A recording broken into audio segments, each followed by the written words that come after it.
Empty hearts and neon lights, they're playing with my mind. Gotta get out of here tonight. Oh, I wanna run off and fly,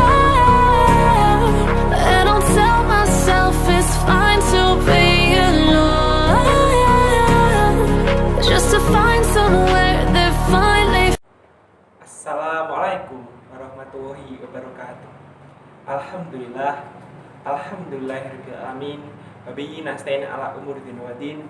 Wassalatu wassalamu ala asrofil anbiya'i wal mursalin Sayyidina wa maulana Muhammadin wa ala alihi wa sahbihi ajmain. Amma ba'd.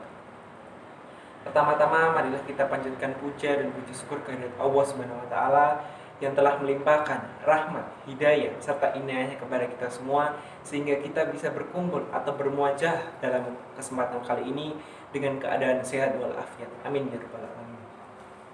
Tak lupa selawat serta salam kita senantiasa haturkan kepada junjungan kita Nabi besar Agung Muhammad Sallallahu Alaihi Wasallam yang senantiasa kita nantikan syafaatnya di yaumul kiamah nanti. Amin ya rabbal alamin. Hadirin yang berbahagia, dalam kesempatan kali ini izinkan saya menyampaikan ceramah singkat mengenai menemukan ketentraman hidup. Pada zaman sekarang ini, ketentraman hidup merupakan hal yang sangat berharga dan sulit untuk dicari. Akan tetapi, terdapat sebagian orang yang sulit untuk menemukan ketentraman hidup ini. Mengapa demikian? Hal ini terjadi karena mereka terlalu terdorong hawa nafsu untuk berlomba-lomba mencari kepuasan, baik dimulai dari harta benda maupun kedudukan yang tinggi, yang mana hal tersebut justru membuat mereka terlena akan kewajiban-kewajiban yang seharusnya mereka tunaikan sebagai umat muslim. Lalu, siapakah orang yang mempunyai ketentraman hidup? Seseorang yang mempunyai ketentraman hidup adalah dia yang selalu senantiasa bersyukur atas nikmat yang telah diberikan Allah kepadanya dan selalu senantiasa bertakwa kepadanya. Lalu, siapakah orang yang tidak mempunyai ketentraman hidup tadi? Orang yang tidak mempunyai ketentraman hidup tadi adalah dia yang selalu tidak merasa cukup atau tidak puas atas apa yang telah Allah berikan kepadanya, sehingga dia sibuk untuk mencari kepuasan-kepuasan lain seperti tadi harta benda ataupun kedudukan atau jabatan yang tinggi, yang mana saya katakan lagi membuat dia terlena akan kewajiban seperti sholat, zakat, bersedekah dan hal yang lainnya. Oleh karena itu, marilah kita bersama-sama menemukan ketentraman hidup kita masing-masing. Caranya adalah dengan kita menyeimbangkan antara mencari kebahagiaan di dunia ini dan juga mencari kebahagiaan di akhirat kelak. Sebagaimana termaktub dalam Quran surat Ar-Ra'd ayat 28-29 yang berbunyi, A'udzu billahi minasyaitonir rajim. Bismillahirrahmanirrahim. Alladzina amanu wa tatma'innu qulubuhum bi dzikrillah. Ala bi dzikrillahi tatma'innul qulub. Alladzina amanu wa amilus solihati tuba lahum wa husnu ma'ab. Yaitu orang-orang yang beriman dan hati mereka menjadi tentram dengan mengingat Allah. Ingatlah, hanya dengan mengingat Allah hati menjadi tentram. Orang-orang yang beriman dan mengerjakan kebajikan, mereka akan mendapatkan kebahagiaan dan tempat kembali yang baik. Hadirin yang dirahmati Allah, memang dalam kehidupan saat ini ketentraman hidup merupakan hal yang sangat sulit untuk dicari. Terlebih beban kita semakin lama semakin berat. Apalagi ditambah pandemi seperti ini. Semua kebutuhan kita menjadi mahal. Sementara penghasilan atau gaji yang kita peroleh tidak cukup untuk mencukupi kebutuhan tadi. Walaupun demikian, kita sebagai umat muslim yang baik haruslah tetap bersabar atas segala cobaan ini. Jangan sampai pandemi ini membuat kita menjadi kufur.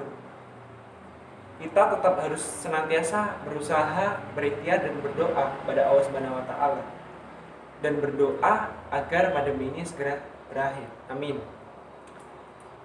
Di dalam agama Islam sendiri sudah diberikan tuntunan bagaimana cara mencari sebuah kebahagiaan. Salah satunya adalah dengan bekerja. Bekerja adalah kewajiban yang harus ditunaikan oleh setiap orang. Terlebih bagi seorang suami, tujuannya adalah untuk mencukupi kebutuhan hidup bagi dirinya maupun bagi keluarganya. Dengan bekerja, kita akan memperoleh sebuah kebahagiaan, yang mana akan memperoleh harta benda maupun kedudukan yang tinggi yang menjadi keinginan kita. Akan tetapi, dalam bekerja kita harus sesuai atau sewajarnya saja. Jangan sampai berlebihan. Ibarat sebuah obat, kita harus meminumnya sesuai dengan resepnya. Begitu pula dengan bekerja, kita harus bekerja sesuai dengan batas. Sesungguhnya dalam bekerja pun tidak salah kita bekerja untuk mencari kepuasan bagi diri kita. Tetapi kita juga harus memikirkan akhirat kelak. Jangan sampai kita itu terlalu sibuk untuk bekerja sehingga kita melupakan bekal kita di akhirat kelak nanti. Hadirin yang dirahmati oleh Allah, sesungguhnya Islam juga mengajarkan bagaimana cara menemukan ketentraman hidup itu. Terlebih ada 3 cara. Yang pertama adalah menjalankan kewajiban sebagai umat muslim yang baik. Sesibuk apapun kita bekerja, jangan sampai kita melupakan sholat, karena sholat merupakan tiang dari agama. Dan juga dengan kita sholat, kita bisa memperoleh kedamaian hati. Karena di saat kita sholat atau mendekatkan diri kepada Allah, hati kita menjadi tentram, dan insya Allah segala beban atau masalah yang kita hadapi akan menjadi ringan dan dimudahkan oleh Allah Subhanahu wa Ta'ala. Yang kedua, menjalin tali silaturahmi.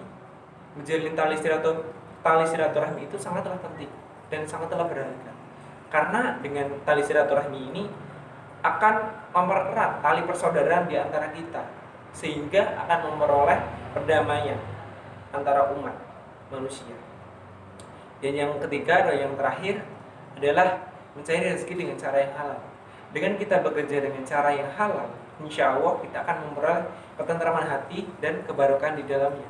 Sebaliknya, jika kita mencari rezeki dengan cara yang tidak halal, maka dipastikan kita tidak akan memperoleh kebarokahan dan justru akan menambah dosa kita.